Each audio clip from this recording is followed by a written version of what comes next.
सर्वदलीय बैठक के बाद एक अंतरिम सरकार बनाने का प्रयास किया जाएगा। इस दौरान उन्होंने ये भी कहा कि जो अराजकता हो रही है सड़कों पर, हम उनसे निवेदन करेंगे कि जल्द से जल्द माहौल को शांत करने में आप प्रयास करें और जो इसमें सहभागिता निभाएगा, मैं उन्हें ये आश्वस्त करता हूं कि एक अच्छी और बेहतरीन सरकार इस देश को दी जाएगी। इस वक्त की बड़ी खबर आपको बता दें, बांग्लादेश के आर्मी चीफ का ऐलान अभी आपने देखा। अंतरिम सरकार बनाने का ऐलान कर दिया गया है और जल्द सर्वदलीय बैठक बुलाने के साथ साथ इस पर काम शुरू हो जाएगा। पूरे बांग्लादेश की सुरक्षा बढ़ा दी गई है। बांग्लादेश को फिलहाल अंतरिम सरकार ही चलाएगी। देखो, এই সাংবাদিক বৈঠকের পর যে জায়গাটা দাঁড়িয়ে আছে যে বাংলাদেশ যবে থেকে তৈরি হয় তবে থেকে এখন পর্যন্ত প্রায় 29 বার বাংলাদেশে কিন্তু আর্মি দায়িত্ব নিয়েছে। সবার প্রথমে মাথায় রাখতে লাগবে যে 29 बार ये जो वरिष्ठ पत्रकार को आप सुन रहे थे, उन्होंने क्या कहा कि 29 बार ऐसी परिस्थिति बांग्लादेश में पैदा हुई जब सेना को अपने हाथ में व्यवस्थाओं को लेना पड़ा है। लेकिन अभी जो परिस्थिति आप देख रहे हैं, मूर्ति को तोड़ते हुए ये प्रदर्शनकारी दिखाई दे रहे हैं।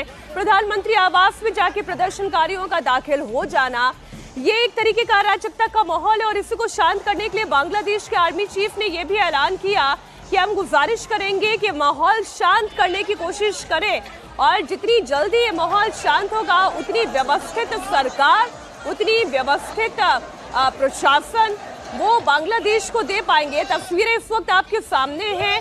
राष्ट्रपति से जाकर आर्मी चीफ बात करने वाले हैं और सर्वदलीय बैठक होने जा रही है।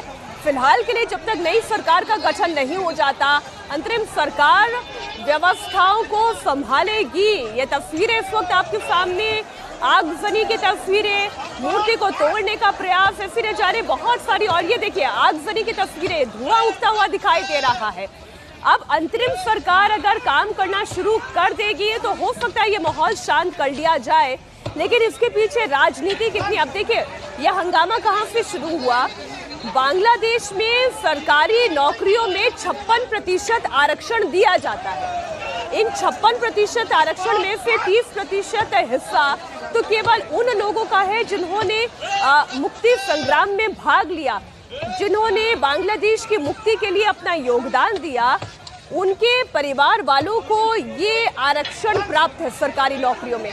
इसके बाद जो 10% आरक्षण बाकी रहता है उसमें महिलाओं का आरक्षण भी शामिल है, 1% दिव्यांगों का भी आरक्षण शामिल है, अति पिछड़ा और जो माइनॉरिटीज है उनका भी 5% आरक्षण शामिल है। अब इस आरक्षण को कंटिन्यू जो किया गया उसी को लेकर वहां के लोग आक्रोशित हैं। वहां के स्टूडेंट्स का कहना यह है कि जितने मेरिट वाले छात्र हैं उन्हें सरकारी नौकरी नहीं मिल पाती है, क्योंकि 30% जो कि एक बड़ा हिस्सा है केवल मुक्ति संग्राम में भाग लेने वाले सेनानियों का या फिर उनके परिवार वालों का, उनके बच्चों को ये अधिकार मिल रहा है, जिससे मेरिट बेस पर आगे बढ़ने वाले युवाओं को आरक्षण नहीं मिल पा रहा है, उन्हें नौकरी नहीं मिल पा रही है। अब मामला अगर केवल आरक्षण तक से जुड़ा हुआ था तो हो सकता था इसके ऊपर कोई बीच का रास्ता निकाला जाता, लेकिन चूंकि सत्ता पर शेख हसीना का ही अख्तियार था और ऑपोजिशन कमजोर था, तो ऐसी परिस्थिति में वहां पर लगातार एक वैक्यूम क्रिएट होता गया और इसी के चलते प्रदर्शन बढ़ते चले गए। जो बात केवल आरक्षण तक सीमित थी वो शेख हसीना के तख्ता पलट तक आ पहुंची और नतीजा ये निकला, 300 लोगों की जाने गई। शेख हसीना ने अपना इस्तीफा राष्ट्रपति को सौंप दिया, वो देश छोड़कर जा चुकी हैं और अब जो स्थिति है आप यूं कहें अंतरिम सरकार के हाथ में है या फिर सेना के हाथ में है, one of the same thing आप कह सकते हैं।